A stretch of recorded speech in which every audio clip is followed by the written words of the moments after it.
महात्मा गांधी जी का लिखा लेख। शीर्षक है ईश्वर की आवाज।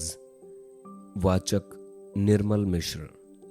ईश्वर की आवाज सुनने का मेरा दावा नया नहीं है।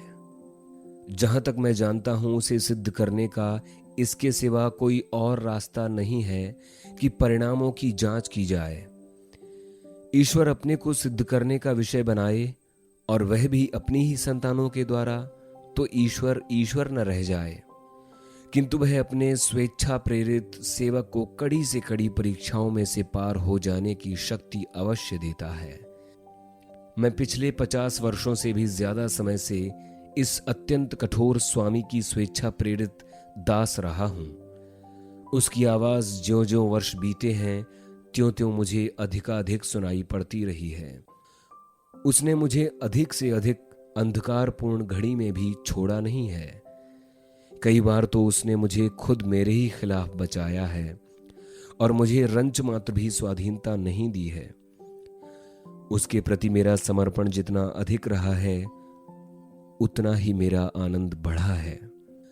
जहां तक मुझे मालूम है, किसी ने इस बात पर शंका नहीं की कि अंतर्नाद कुछ लोगों को सुनाई पड़ सकता है, और यदि अंतर्नाद के नाम पर बोलने का किसी एक भी व्यक्ति का दावा सच्चा ठहरे, तो इसमें जगत का लाभ ही है।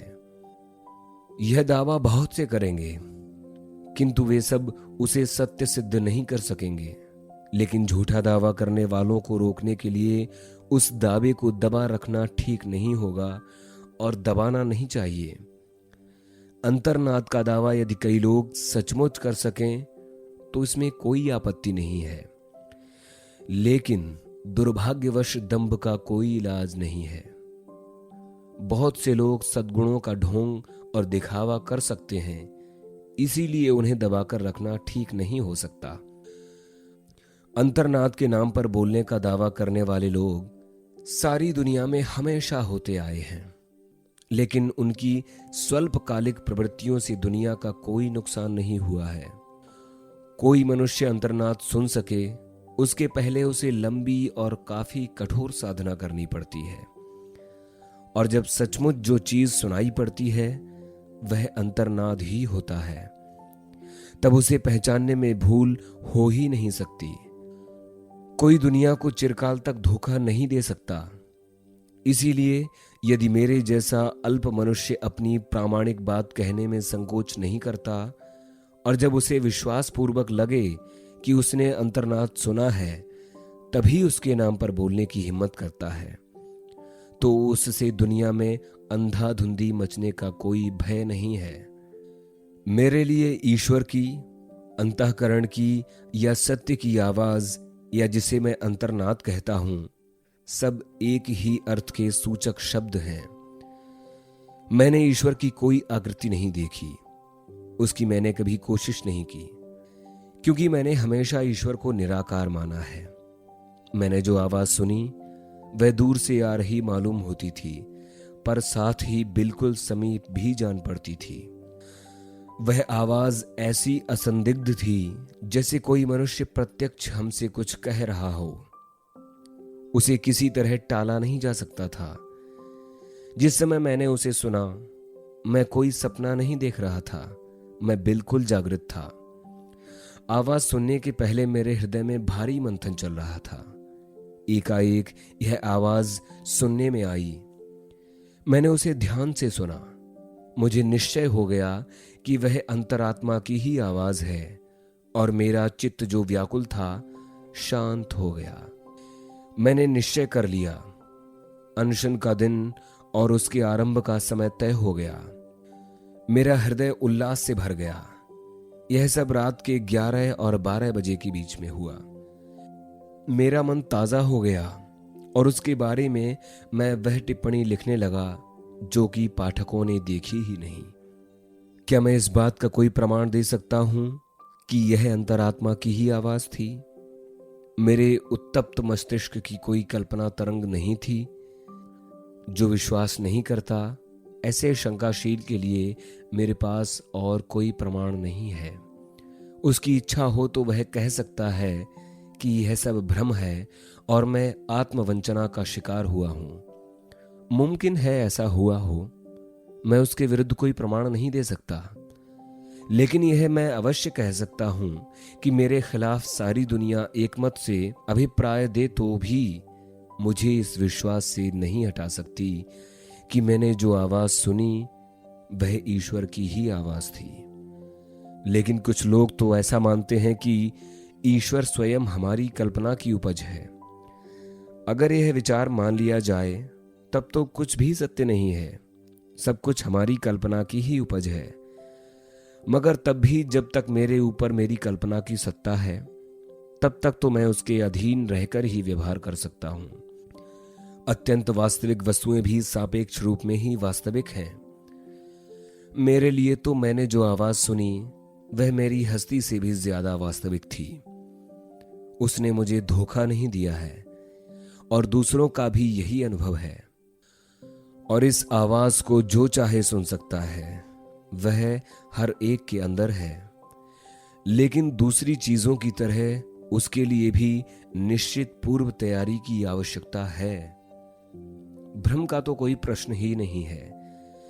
मैंने एक सीधी सादी वैज्ञानिक बात कही है।